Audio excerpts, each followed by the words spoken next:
Welcome to ATEM Everything. Today we're talking with PhotoJoseph about the ATEM Mini, the ATEM Mini Pro, the ATEM ISO, and everything you need to know about what it is. What are all of these devices? What do they do? What are the pros and cons? Who is it right for? Who is it not right for? And a little software demo for you as well. PhotoJoseph in the house.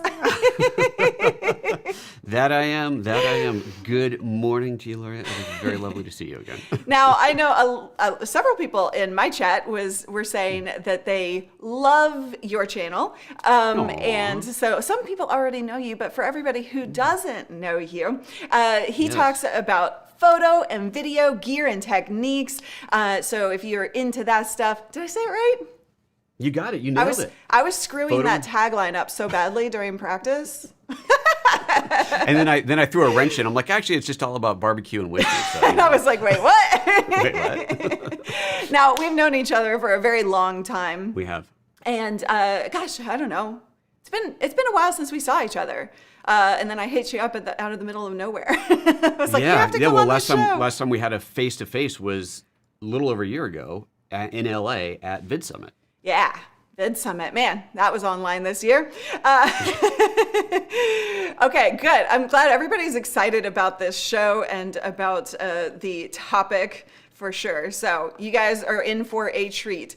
Okay, so we were there.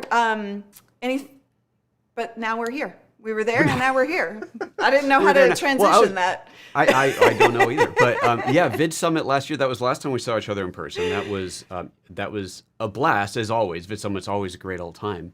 And, I know that for all of us, 2020 has been a heck of a year, but all the things that we haven't gotten to do, we haven't gotten to go to, the events we had to cancel out of.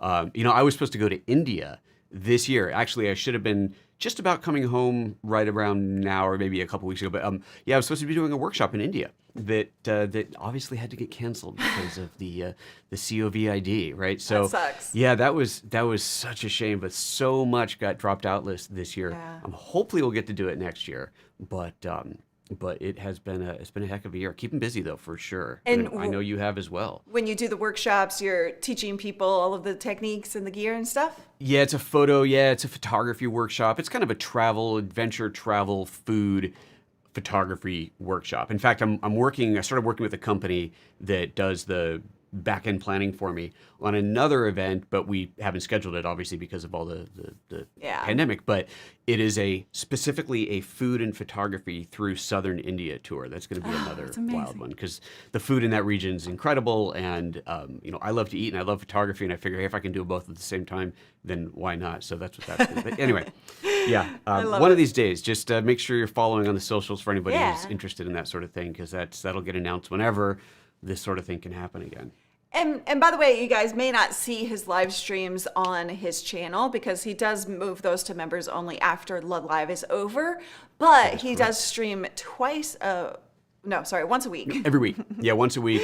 The schedule keeps shifting, and that's another part of the whole COVID thing, right? We have a kindergartner who is now doing school on Zoom, and my wife is working from home now, and so that was too much for her to take all the time. So he comes into the studio with me a couple days a week, which means for part of the day I'm kind of, half working, half listening, half being distracted. So I ended up moving a live show to a morning that he's not here. So it's Tuesday mornings and then Wednesday evenings. And I kind of alternate week to week, although there's only been a couple of evening shows. And who knows what's going to happen in 2021.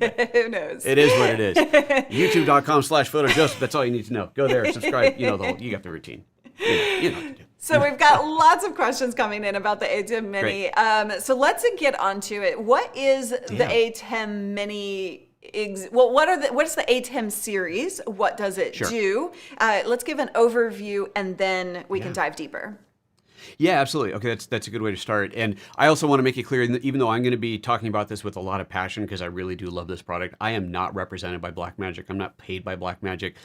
In fact, all the gear that I have is gear that I bought. They have sent me loaner units for review that I've had to return. So there's no. I'm not saying this because I'm making money from them. This is all real.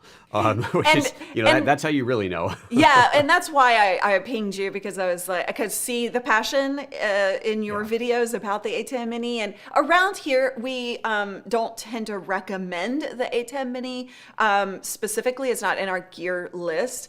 But because there are some cons to it. And so that's what we're going to dig into today. And I want to see what you say about why it is good to use in a setup. Yeah, absolutely. Well, let me start with a very brief, very high-level overview that's, I think, really important to understand the background of the ATEM. So for most people, for the vast majority of users, the ATEM only became a known name a little over a year ago when the ATEM Mini came out. But the ATEM itself has been around for a very long time. These are broadcast-grade switchers that are in studios, television stations, networks all over the world, and have been for years and years and years. And Blackmagic makes these very large switchers, and I use their much bigger hardware for for other events, for other bigger shows. And those typically cost, the cheapest one was $1,000, and that was basically like, nobody really used that because that was kind of a joke. You were really starting at $2,000 or $3,000 to get into the ATEMs. And so when they came out with the ATEM Mini at just $300, just a little over a year ago, it really was a huge thing, and suddenly everybody became aware of it. And it's always kind of funny to see people saying, well, how come it doesn't do this? How come it doesn't do that? And you're like, whoa, the $3,000 version doesn't do that. Chill out, man. You know? And I just want to say this, Shane, you guys are wrong on the ATEM Mini. And that's why we're talking about this today, is that I brought somebody in who uses it on a regular basis, who is passionate about it, so that we can explore whether it is a positive thing to start recommending, to have in your studio. And again, it's not going to be, no piece of gear is right for every single person out there. So that's why we're having this discussion. For sure. So now let's go to just what it essentially is. And starting with the ATEM Mini, the smallest model, the $300 model, it is effectively a switcher.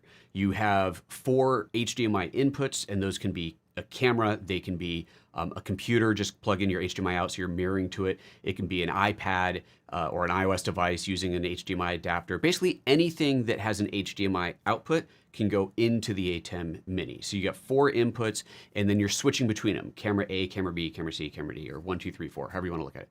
And that switching, you're switching for the output, what's called the program. So the program is the show what people would see, and now whether you're taking that live or you're just recording it or whatever, that's up to you. But the purpose of the device is to have 4 inputs and to allow you to switch between them. And then after that, you get into, you can do picture-in-picture, and you can do title overlays, and you can bring in still photos, and you can mix audio, and there's all that stuff that you can do with it as well. But at its core, that's what it is. It's a switcher. And the reasons that it was so interesting at the $300 price point, actually a lot of reasons, but if you were to set this up on a computer, computers don't have video inputs, right? So if you buy a Mac or a PC, you have to add those inputs, and every single input costs money. So you're adding those inputs into it. And then you have to have some kind of software to handle the switching. So that's something else. Maybe it's free, maybe you're using a paid one, but you have some software to handle it. You often have to scale. Most inputs do not scale, meaning that you would have to bring in something at a fixed resolution, whereas with this ATEM, you can bring in pretty much any 720p to 1080p signal, and it will automatically scale to the format that you need. Okay. And then there's the all the audio stuff that goes into it as well, which you would have to manage in your computer as well. So it does a lot of that all in one simple box. And then it has your HDMI output, which would be your program out. And again, we're talking about the base model here, which meant you could plug that into a recorder like an Atomos recorder or any HDMI recorder, or you could plug that into your computer and use that to stream, use your computer to stream at that point. But it also has a USB output, and that USB output makes anything that it's plugged into think it's a webcam. And this is where it got really interesting, because for example, right now you and I are talking through this ECAMM system. Right. ECAMM sees my Blackmagic and just thinks it's a webcam. Right. It has no idea what's happening behind that, but I have multiple inputs on it, right? So I can switch to another camera angle that I have piping into it. Yeah. And the software, the ECAMM, doesn't know. It just sees a webcam, right. But I'm doing that switching on the hardware. And that was part of what made it really interesting. Right. So, and that's where it gets a little tricky. So you know, in my setup, I have multiple cameras. I have my Abby cam, I have a behind the scenes and prompter cam, and I have this main cam, right? So I can bring all of those in, but I need additional capture cards for each single source that I'm bringing into, and then ECAMM sees each of those different sources individually, and I can set up my scenes and overlays and all of that through those individual sources. Whereas what you're describing is a single source into ECAMM, which can offload resources. And because every single source you're adding to your computer, then that's an extra load on the CPU. So that can cause problems if you don't have a great computer. I don't know what I was trying to say. Super powerful. A great computer to run it. Absolutely. And so that's the benefit of it, so that it's like removing those resources. But with the ATEM Mini, then you see nothing. You don't know what you're switching to unless you So know. if you're using ECAMM, then correct, you wouldn't. But so the ATEM Mini, again, that was the base model, the $300 model. And one of the biggest complaints that people had about it was that it didn't have what you're just describing, a way to preview all of the inputs. And companies even came out with, there's a company, for example, that built a monitor that has 4 HDMI inputs and then 4 HDMI pass-throughs. So you would take this monitor, put it between your cameras or whatever your sources are and the ATEM, so you could see all 4 of them up there at once. And there were all kinds of ways to rig it. You know, you could fake all kinds of stuff, but it didn't have that multi-view built into it. Yeah. So then the next level came out, the next generation of it, and that was the ATEM Mini Pro. And that's where they added the multi-view out. And so multi-view, for those who aren't familiar with that, is, and this is a technology and a layout that goes back to the original ATEMs. It's been around forever. Imagine, if you will, you're looking at your 16 by 9 16 by 9 screen, and you're seeing it divided into 4 pieces. Top left is your preview, which is the source that is ready to go to air. The top right is the program, that's what's currently on air. And then the bottom 2 quadrants, or the bottom half, is divided up into 8 other images. And each one of those is for one of the inputs. So if you have a really big ATEM, you could see 8 inputs at once. This one only has 4 inputs, so you see all 4 of those inputs at once. And then the other 4 cells are used for streaming status, recording status, because the ATEM Mini Pro will also record directly to USB. An audio status, you see all of your audio levels at once, and your still store. So you have something called a still store where you can load up JPEGs or PNG files into the ATEM. This will show you which one is queued up and ready to go next. So you see all that on the multi-view. So what you would do is take an HDMI screen, any screen, you know, your computer monitor or a TV or whatever, plug that into the ATEM's HDMI output, and then take the USB and plug that into your computer, so the computer gets it as a webcam, and you see your multi-view on a totally separate piece of hardware. And so that was the big addition that they brought to the ATEM Mini Pro. Okay, so those are the differences. Edward asked, but if you have a baller CPU, is this necessary? Well, as he's been saying, and he's going to show you later, like, there are additional capabilities as well, as not just serving as a capture card, essentially, but there are other things that you can do. So you need to decide, like, one, do I have enough capability to run multiple cameras? If I want 4 camera inputs, can my computer even handle it? And a lot of our viewers and students over here at Livestreaming Pros, and in the ECAMM community as well, they're using an older Mac, and they're, you know, not able to get the desired end result. So then it's a great option. And if you have a baller CPU, as you said, Edward, then, you know, if the question is, are these additional features something that you would prefer over just using the software that you're using? So, but even if you have a baller CPU, you still need to add the inputs, right? So to match what the ATEM does, you need 4 inputs. Yeah. If you have a tower, if you've got a Mac or PC that's a tower, then you can buy PCI cards that have multiple or single input, right? Yeah. And those, I don't know, that's more your world, but I think, you know, maybe a couple $100 for a card that has maybe a couple of inputs on it. So not a huge expense, but you have to have enough to get to those 4. Yeah. But most people don't have towers. Most people are on laptops or cardless machines. And so now you're talking about a USB or a Thunderbolt interface. And if you go out and buy a USB converter, right, HDMI to USB, which used to cost hundreds of dollars. And only since the age of COVID have these things come down dramatically in price and become much more widely available. And during the first few months of COVID, they were impossible to find because everybody sold out instantly. They And suddenly were. everybody was working from home, right? But if you take those, you will saturate your USB bus very, very quickly. And so if you're trying to bring in 4 high-def video streams over USB, you might be choking your USB bus even before your CPU is maxed out. So there's a lot of limitations to bringing multiple inputs in over USB. And then you can get into Thunderbolt, and now you got more bandwidth, and that's great, but Thunderbolt converters are even more expensive. So it doesn't take long before you go, wait a minute, the ATEM Mini is actually a screaming good deal at $300. So that's... Yeah, that's it. Again, every system is different, but it is very easy and very low cost of entry to get into this world where it used to be much more expensive, much more complicated.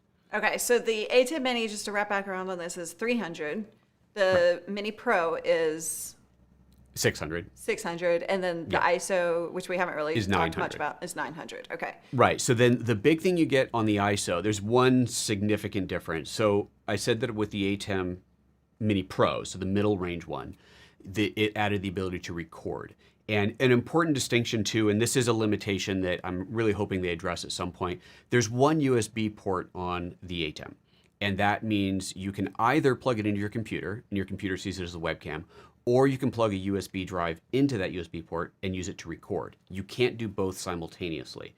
So it's definitely a limitation that bites people sometimes, and I'm hoping that in a future version they add dual USB ports. And no, you can't put a hub in there and switch it. When you plug in a computer or a hard drive, the ATEM hardware detects what is what, and it kind of switches protocols between outputting data to a USB drive or outputting data as a webcam. Anyway, so the Mini Pro added the ability to record the program.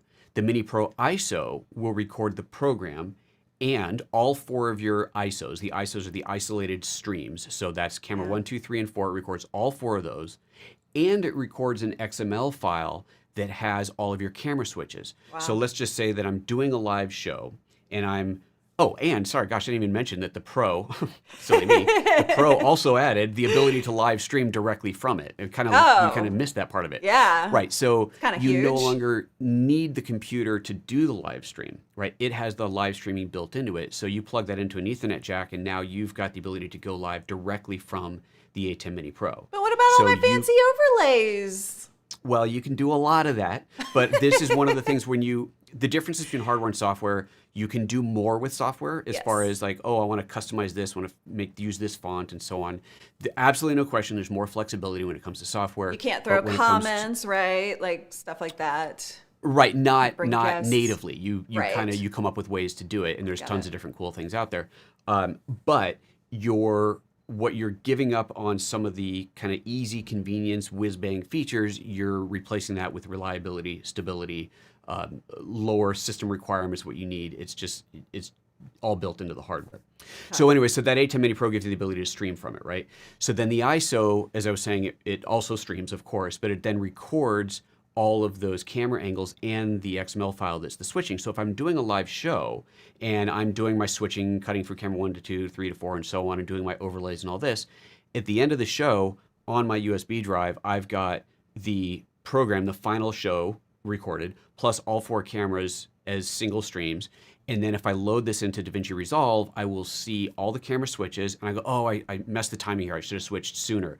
Or, oh, I switched to camera 1. I should have switched to 2. I can remove that. All of your graphic overlays, they're all there. Everything is there, so you can re-edit the live show without having to start from scratch. And that's if you're not a pretty Resolve, huge. It's huge. It's absolutely huge. And if you're not a Resolve user, you can easily convert that XML file to Final Cut and then open it in Final Cut. And I'm sure there's a way to do it in Premiere as well. I don't use Premiere, but it's an XML file. It's a standard, so it's easy enough to do. And let's be clear, that's huge for certain types of people. A lot of people don't want to spend extra time re-editing something. But a lot of podcasters want those multiple channels, right? So that's one thing. If you are repurposing content or doing an event, like for example, I was attending a virtual event just recently, and they had all kinds of tech problems, right? And then they had to edit that final thing. And if they had guests, then they would have to edit that. So you can capture that single source, or you can capture like all of those different sources, like he's saying, and make that change. So yeah. So it's a huge thing. And if you're doing, let's say you're doing a live show for somebody else, you know, you're hired, or you're whatever you're doing, you're doing somebody's wedding or graduation ceremony or whatever, you're doing somebody else's live event, and you're just sitting there as the producer. You're running the switching, you're recording the show, and you're going live, but you're also going to upload this to YouTube later or to whatever later. Having that ability to go back and re-edit where you did make that mistake because you whatever, you made a switch too soon, or you loaded the wrong graphic, or you hit fade to black when you shouldn't have. Any of those things, you can fix all of that later without having to start from scratch. It's huge. Yeah. Let's see.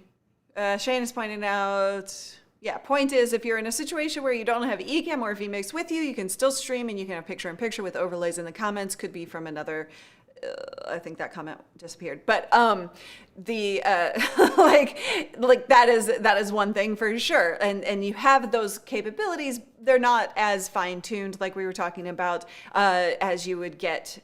And I care about that control massively. Like that control for me is why I'll probably never use it, because I care about, I mean, you can use the ATEM Mini with ECAMM or vMix or whatever, but yeah, like I like that control too much. I'm a control freak. Hi.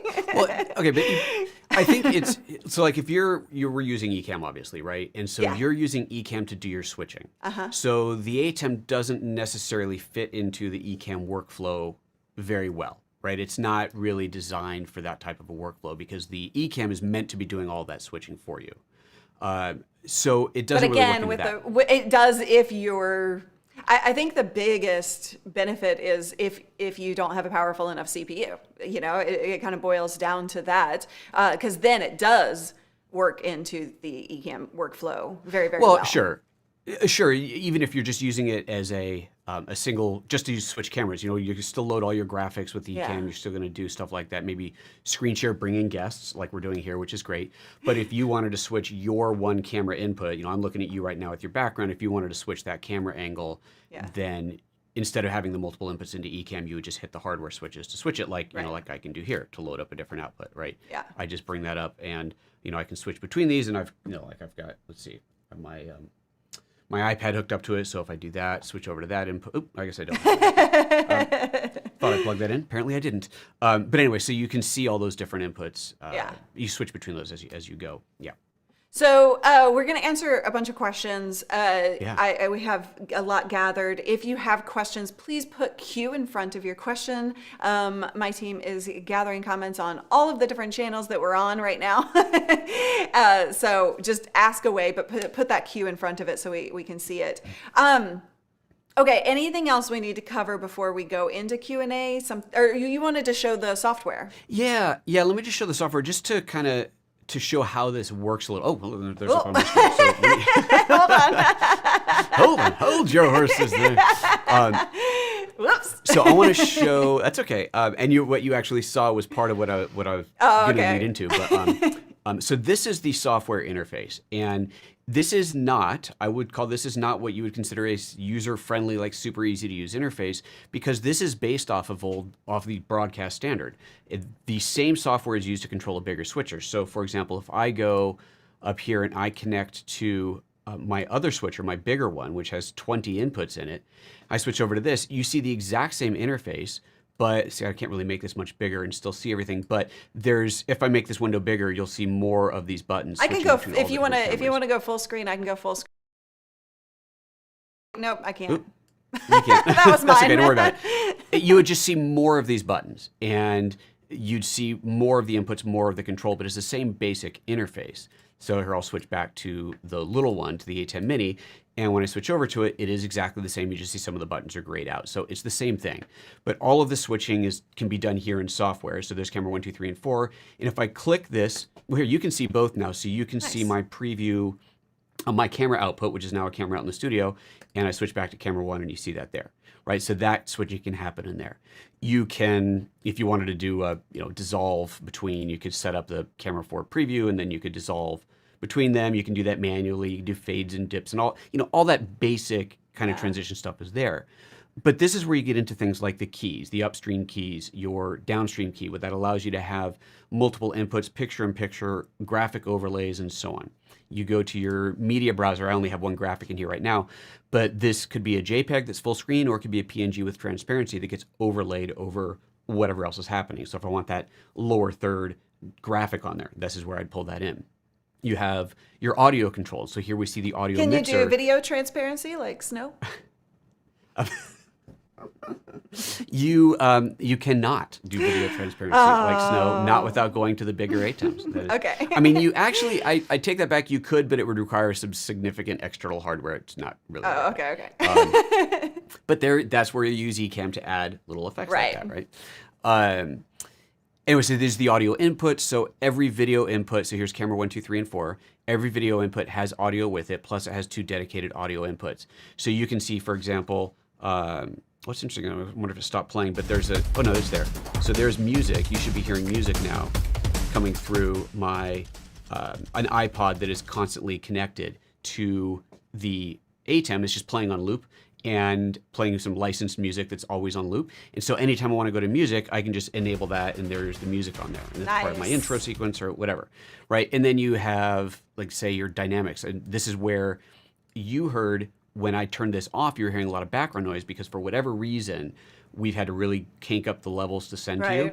So now you're hearing some of that background noise, but I can turn on an expander and eliminate that. So I have all this audio processing that's available in here as well.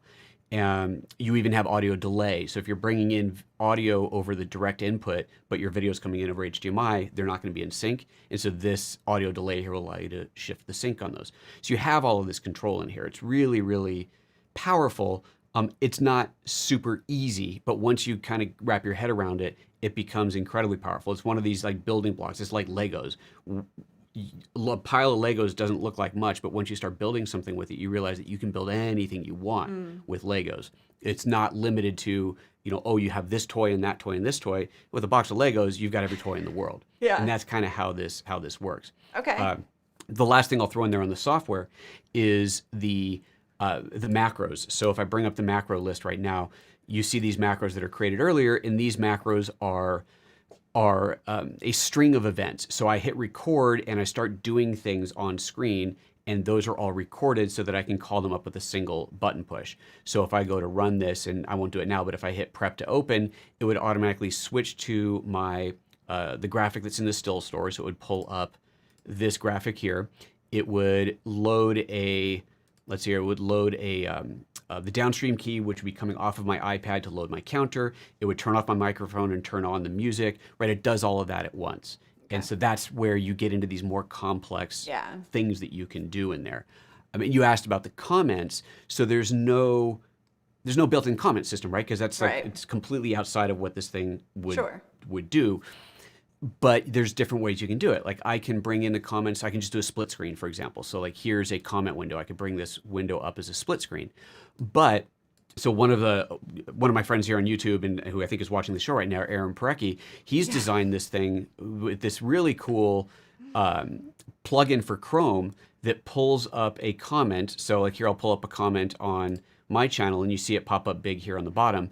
That would then get keyed out and overlaid into the ATEM. And all of this can be just set up in advance. So now I just pull up any graphic. I just pull up a comment, boom, load this up. It shows up on there. And now I have that overlay. I don't have this set up for this show because I've routed things differently to talk to you. But in a normal show on my channel, that's how it would look up, how it would load up. So there's just lots and lots of different ways to go about doing it. And so how do you so Aaron created that, and is that available for free, paid? Like how no, it's free. It's a free plugin on the Chrome store. On the Chrome store? What's it called? Yeah. Oh, we'll let Aaron always say in the forget. comments. Aaron, why don't you Yeah, Aaron, let go us ahead and know? shout it out in the comments. I always forget the name of it, but I think if you search his name, Aaron Parecki, you'll find it. Yeah. Yeah, so it's really cool to use, and this is basically what it looks like now. Sorry. Okay. There we go. So now my chat, and you can see it's every chat that I pull up and pop out, it shows up this way. So, here's the ones on your channel, and here's the ones on my channel, and I can load any chats into here, and and make it part of the show. So it's really slick. Go Aaron. Really, really cool. Nice. Yeah, go Aaron, seriously. I'm saying there's questions coming up, and folks, I'm sorry if I'm not answering the questions on my show. I'm not paying that much attention to it. We're gathering those questions, so we're gonna get them taken care of. He says it's called Live Chat Overlay in the Chrome store. So Live Chat Overlay in the Chrome store. There we go. Right. There we go. All right. Okay. All right. You can pull my screen off now. Thanks. That was a great demo. Thank you so much. So let's get down into all of the questions. So. Yeah. I got to scroll up because we got so many. Hang on. Qualcommity. I'm so butchering your name. I apologize for that. Does Stream Deck do some of the same things for smaller price? No. So Stream Deck is a hardware switcher, but it's not bringing in sources. So it's connecting to your software to match those sources and scenes that you've set up in, for example, ECAMM, right? So it's not going to do the same, it doesn't have the same functionality as the ATEMs. Jay Baldwin, I'm new to the live stream. Welcome, Jay. What's the major difference between Mini and the Pro? Well, we answered that, so hopefully you got your answer there, but maybe you could just do a super quick recap of the 3 differences in the price points. Sure, so 3 differences. The base model is just the switcher with the HDMI out and the USB-C output. The next model up adds the ability to live stream from the switcher itself, and that's the Pro, and that's now $600, starting at $300, sorry. So ATEM Mini, $300, switcher. ATEM Mini Pro, $600, switcher and live streaming built into it and recording. ATEM Mini Pro ISO, $900, adds the ability to record all of the ISO streams as well as the program and an XML file so you can re-edit the show later. There's your very high level difference. There you go. Stand for Life. Is the Canon M50 working with the ATEM Mini? I only use the USB connector together with SparkoCam. Not sure about HDMI. So one of the things to know about plugging anything into the ATEM Mini, pretty much I shouldn't say every camera, most cameras have some kind of video output.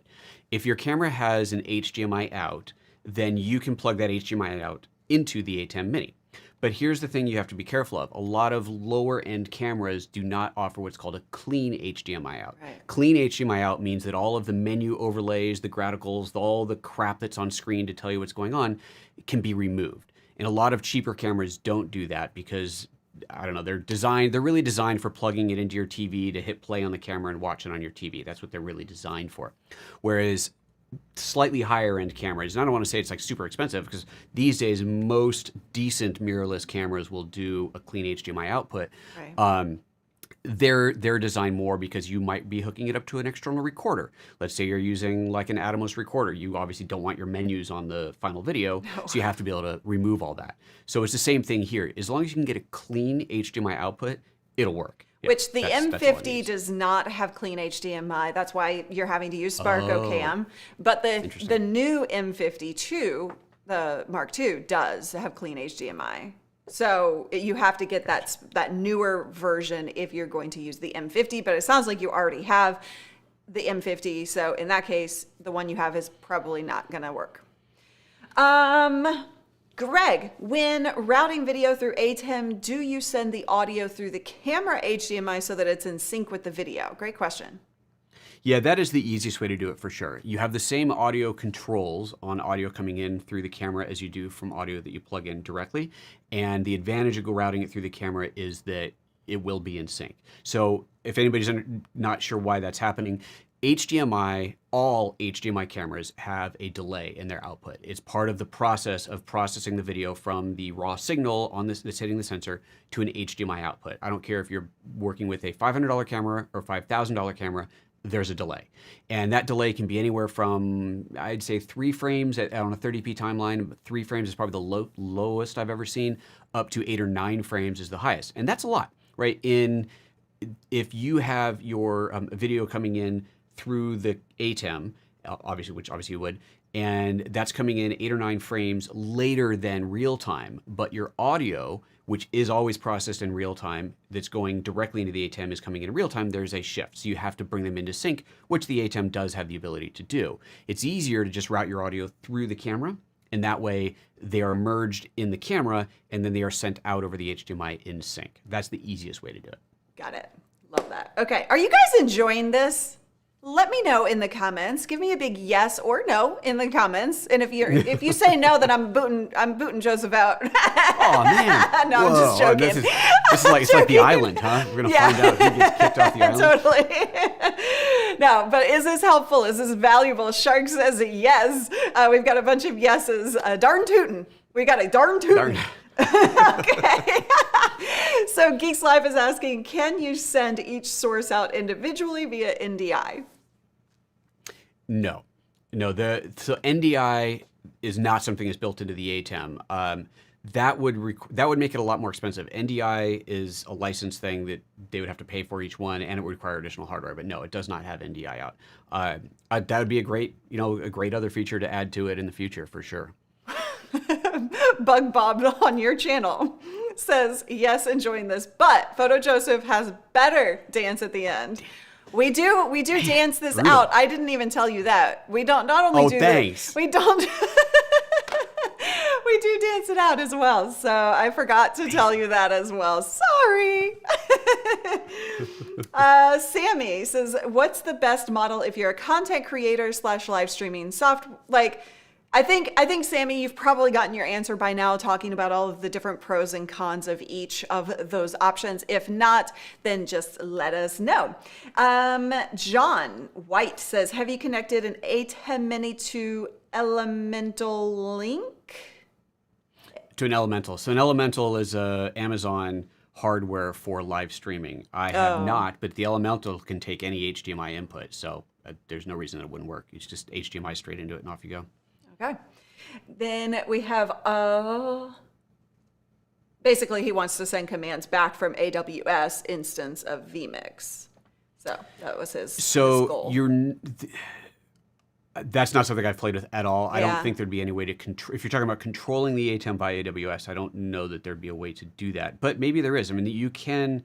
So there's a lot of third-party tools that allow you to control the ATEM, and this is another part of this industry that because the ATEM world has been around for a really long time, there's a lot of third-party tools that allow you to do things to the ATEM, whether it's controlling it or pulling data from it or whatever, but there's a lot that you can do with third-party software. As an example, so obviously with the ATEM, you've got physical buttons in front of you, right? Actually, I should just pick one up. So you got physical buttons in front of you that you can hit. But these are unfortunately not programmable. That's another big feature request, to be able to reprogram some of the buttons you might not be using to do something else. But if you want to, for example, trigger macros, you want to have a button that you can push to trigger a macro that starts off some sequence of events happening, without any external stuff, you need to go into that little window that I showed you in the software and click that button to do it, which is obviously not ideal if you're in a live dynamic situation, you're trying to control it. So what I have, let me just pull this up here, what I use is an app that I run on an old iPad that allows me, let me unlock this, that allows me to trigger the macros from the iPad. So here we go. So this is what it looks like. Get rid of that screen. There we go. This is what it looks like. Get the glare off. Find the right angle. There we go. The fun. And sorry. I didn't mean to click that button. I was going to say the fun of studio lights. Right. Exactly.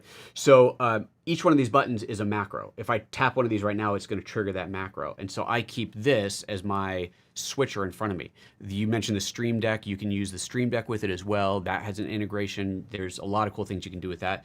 One of these days I'm going to have to get one of those because they really are very cool. I freaking love it. This is my Stream Deck. I freaking love it. Yeah, see, there you go. See, our graphic designer, Paul, even made like custom icons so that you can color code them and everything. That's beautiful. I freaking love them. Yeah. You can get your very own custom icons too. I know. It's pretty slick, right? So that's something else you can integrate with it. Yeah. I saw since we're talking about this, there was a question that had flown by about remote controlling the ATEM from another location. And you can do that as well because that software that I pulled up, that software will run, here, go ahead and pull up my screen real quick again. So this software will run on any Mac or PC. And if I look into the connection settings, right now it's sniffing them on the local network, but it's just an IP address, right? So if you can take it off now. If we go, if I give someone VPN access to my studio, they can install the software on their Mac or PC, punch in that IP address, and have control of my switcher.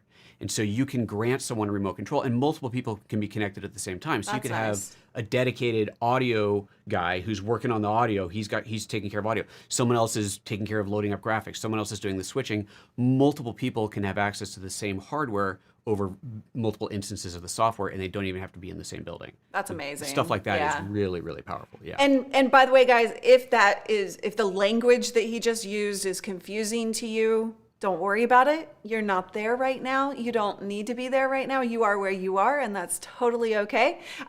So we got you where you are and what you understand in this moment. But just ignore anything that doesn't make any sense, or if you're, or you can ask. Say, I need clarification on that. Seems good. Let's see. Real quick. Did you say this? I don't think you said this. ATEM can run on your Ethernet from your local network, even multiple computers. Oh yeah, that's what you were just describing. Exactly that's what you were just describing. Yeah, Thank you, Ron. Okay, next question. Audette, can these cameras be multiple webcams not on site like host and performers in a show? Oh, okay, I got you. There's actually a really interesting new product from Blackmagic. It's called the ATEM Streaming Bridge.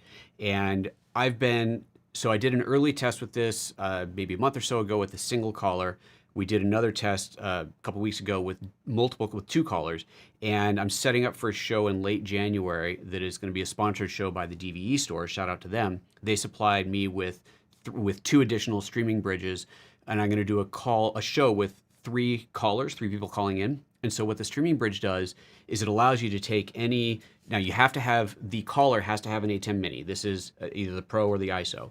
But from their switcher, instead of streaming to YouTube or to Facebook, I send them a configuration file that they load in, and then when they hit go live, they're streaming direct, point to point. This is peer-to-peer connection, direct to my ATEM streaming bridge.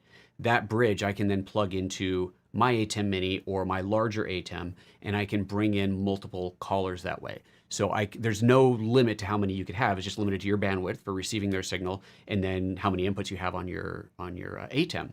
But you can bring in callers that way. Now, there's no back channel built into it, so you have to have a separate back channel conversation. We're using Zoom for it. You could use Skype or whatever to facilitate the back channel, the actual conversation back and forth. But it gives you a super, super clean, super high quality, very low latency. It's under a second latency to get that video feed from anywhere in the world directly in, and it's as if they were sitting in the studio with you. It's super great. Amazing. Yeah. So Audette was asking because they're working on a game show, and Jeriel also is wanting to create a game show. So sounds like a perfect solution for that. If you're willing to go through that's a lot of extra setup and stuff, but right. If you need something like that. Right, if you want that quality, right? The only reason, so Luria's got me on the show through ECAMM, right? If I didn't have the ATEM, if I didn't have the high quality camera, if all I had was a webcam, then I would just be connecting over webcam. But at some point, if you're doing a show, you're doing an event, you want your guests to have a better setup. So whether that means that they have to invest in it, or you as the show producer are going to ship out a kit to them, you got to ship them a camera that's a good camera. You got to ship them a good microphone. You got to ship them some lighting. Well, now you add into that, you add into an ATEM Mini that is pre-configured to stream back to your bridge, and now you've got this kit that they set this thing up and start streaming, and you get this super high quality image coming straight to you as if they're in your studio. That's incredibly powerful. That is. Big shout out to PhotoJoseph from Maurice. Aww. I wanted to thank PhotoJoseph for helping me set up my ATEM Mini based studio. Highly recommend him. Why, thank you, Maurice. I very much appreciate that. You guys can see his channel right over there. Ish. One of these, somewhere around here, if I do that, they're just right. I'm always pointing in the wrong direction. DJ Roy says, can you split the HDMI out for multi-view in one monitor and having the program out on another? You cannot, because there's only one HDMI output, and so you choose what goes out that HDMI. It can be the program, it can be the multi-view, it can be any one of the channels. You could put it out there, but there's only one HDMI output. And If some of those things like wanting to have multiple HDMI outputs, that's just you stepping up to bigger ATEMs. Okay. You go up to the bigger ATEMs and you get dedicated dedicated program out and dedicated multi-view out. We're talking the low-cost ATEM Mini lineup, but you get into the bigger ATEMs and you have all of that. The 2ME that I have, it's a 4K 2ME. It's a 4K switcher, 20 inputs. I don't even know how many outputs it has. It has so many options and so much that I can control on there. It's many levels above what the ATEM Mini is. Curtis Judd in the house. Curtis, somebody. Curtis is saying, "Great show, folks." Why, thank you. It's all PhotoJoseph, of course. Well, obviously. Also, Mr. Cootie just found this channel, Livestreaming Pros channel, this morning, and already catching a live stream. So welcome, everybody. Give him a big, warm welcome. John just subscribed to to PhotoJoseph's channel. Sorry. Thank you, John. Appreciate that. Okay, let's keep going with these questions. So Nadeem is saying, can I preview my next input on the Pro before I make it live, which is what you've been describing around with the multi-view. Right, with the multi-view. So if you're everything, how you configure it depends on what your objectives are and what you're trying to do. But if you are doing, let's say, a YouTube live show, right, and you're just streaming to YouTube, all of that encoding happens in the ATEM Mini. The ATEM Mini Pro or the ATEM Mini Pro ISO. So the encoding happens on there. That frees up your HDMI port because you don't need that coming into some separate live streaming encoder, right? The encoder's happening on there. So that HDMI port is free to use as a multi-view.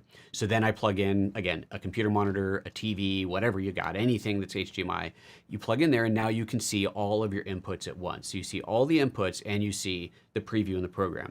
And you can set up your switcher to do direct switching where when you hit camera 2, it switches to camera 2, or you can set it up where when you hit camera 2, it loads that up into the preview, and then either you hit it again to load it to program or you activate a transition so you can do a cross dissolve between. So if you're hosting your own live show, then it's generally easier to just do a direct switch. So you hit a button and it switches and that's it.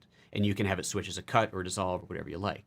But if you're producing a show for somebody else, you're not on camera yourself, you have more brain power to dedicate to doing the switching, you're watching that multi-view monitor, then that's more likely where you're gonna go, should I switch to camera 2 or 3 next? I think I'll switch to camera 2, load it up, yeah, this looks good, make the cut. And you have that power as well. So it just depends on what your workflow is and what you're doing. Do you know much about the Ori Quad Multi-Viewer?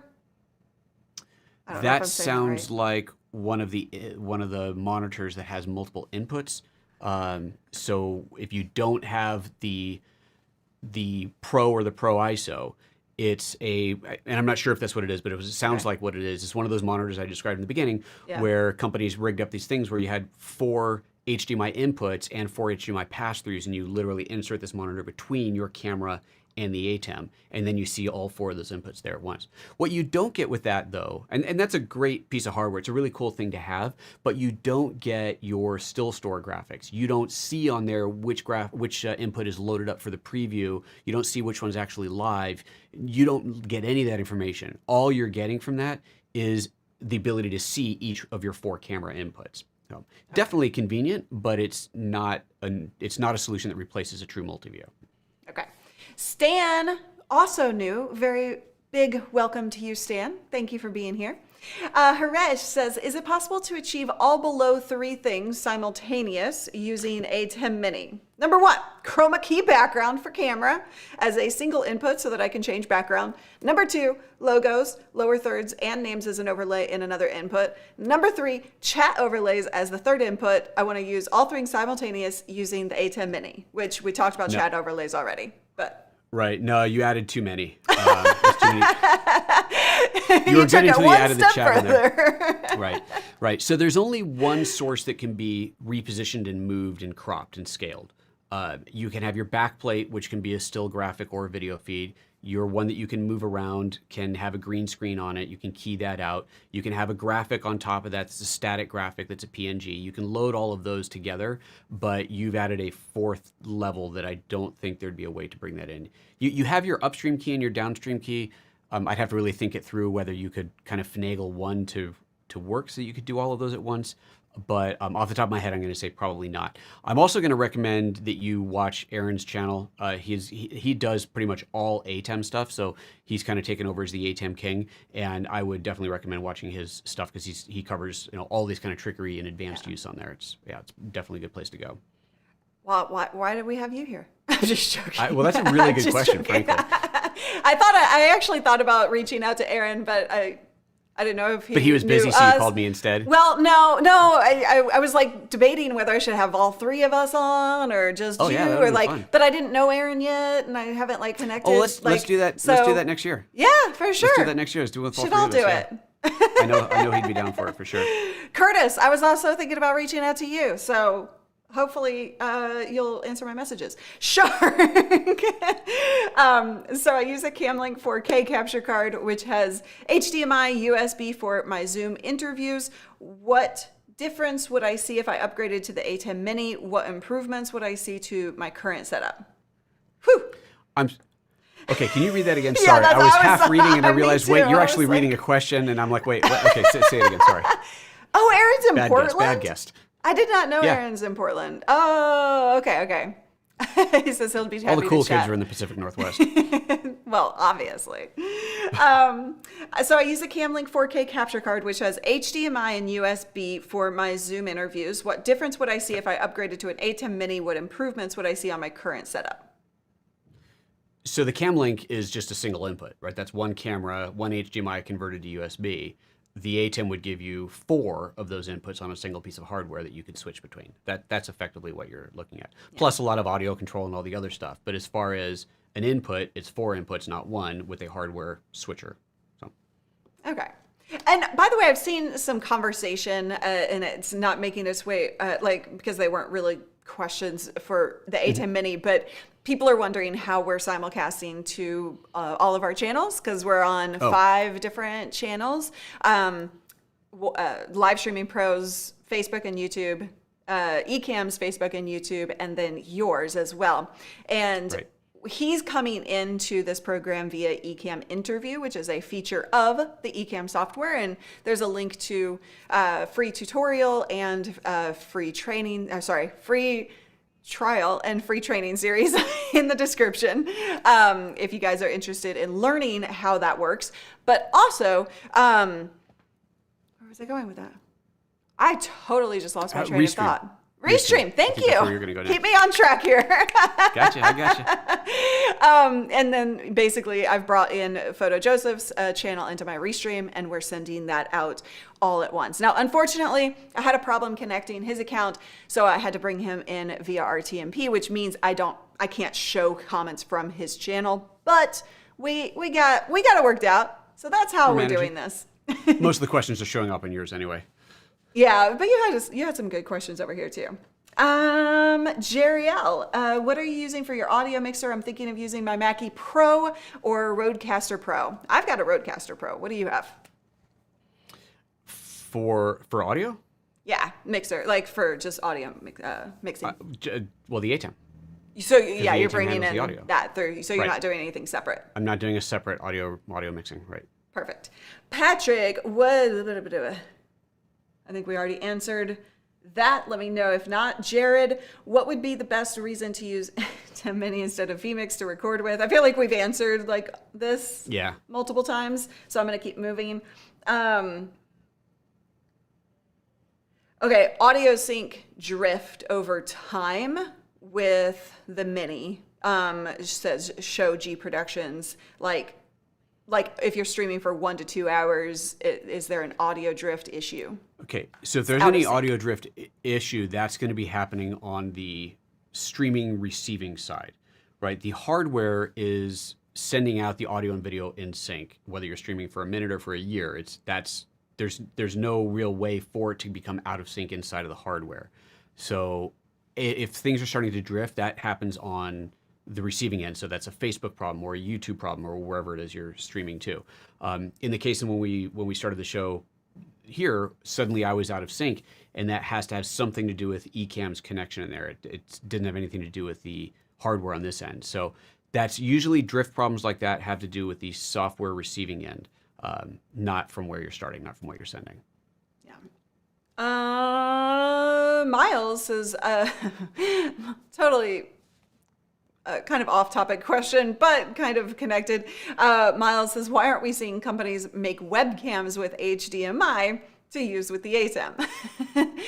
But if you're going to invest, I mean, my thought, I'll let you answer that, but my thought is if you're going to invest in an ATEM Mini Pro or ISO, you have the budget also to invest in a good camera. Why would you go for the webcam? That would be my thought. Yeah, I think that's fair. And I think I have seen a webcam with an HDMI output on it, but yeah, it's the quality is never that good, right? The sensor that's in the webcam is tiny. The lens is, it's meant to be this really lightweight thing that sits on top of your computer screen. It's not designed to be a really high quality, capturing low light or giving you shallow depth of field. It's just not what it's designed for. And so you're not going to get that quality out of it. So you really want to have the better quality image. The cheapest camera that I know of, now here I am shilling because I'm a paid Lumix ambassador, Panasonic Lumix.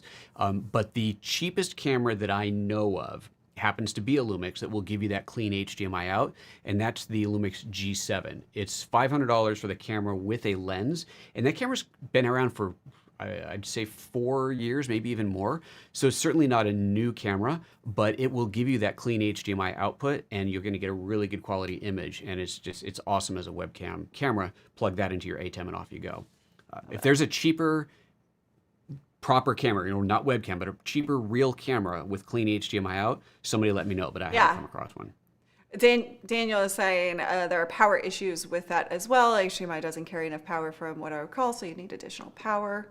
To use as a to make a webcam be HDMI. I think that, so the webcam would have to have external power. That would make sense. Yeah. Sure. I love the the Lumix G7. Wow, that came out wrong. That's the camera I use for all my live streaming. Maybe we should have you talk about that as well, Aaron. Let's see. Definitely. And I think it's worth pointing out, too, that people get all caught up on, I need to have the latest and greatest, this big Sony A7S, whatever, latest, $3,000 camera, use that for live streaming. It's like, no. Man, when it comes to live streaming, anything that's got a clean HDMI out will work great. This camera right now that I'm using is a GH4. This is a much older Lumix camera. This is what I use here because it's static, it's locked, I never move it. Does it have great autofocus? No, not at all. But if I want to change focus, I have it set up where I've got a little remote control. And so if I decide that I want to pull something up to the screen, I don't know if I wanted to do it.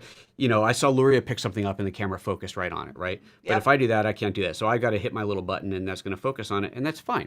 I can make that totally work. And this camera is so old. I mean, you could probably pick these up for a couple $100 on eBay, right? They're really cheap now. So you don't need to have the latest and greatest. You're not doing anything fancy. All I need is a clean 1080p feed, and I can put a decent lens on there, and away we go. But autofocus! Autofocus is awesome. There's no doubt about it. But I'm guessing the camera you're using probably costs more than a couple $100. Yes, indeed. There you go. I'm using for reference sakes, the Sony a6100 with the Sigma 16 millimeter f1.4 lens.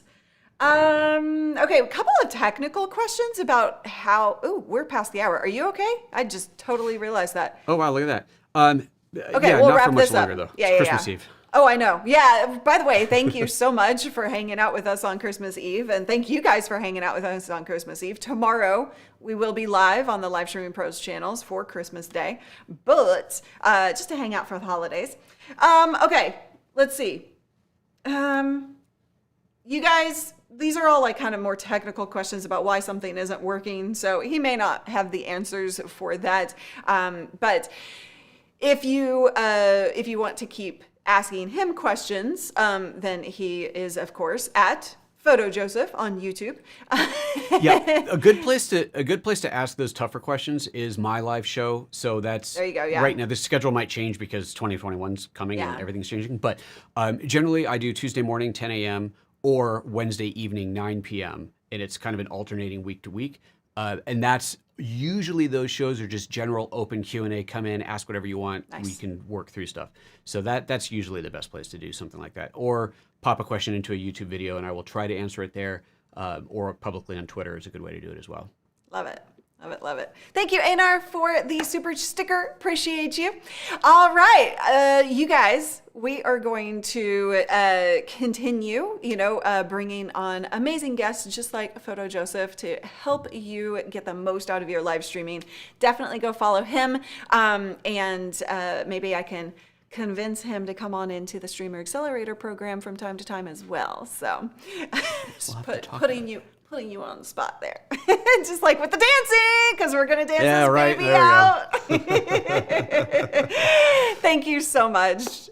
Well, thanks for having me. This is super fun. It's always good to do a show where there's multiple, we can interact and talk and have conversation. That's super fun. And yeah, I vote we get Aaron in next year. We can definitely do a show with him. That'll be fun. For sure.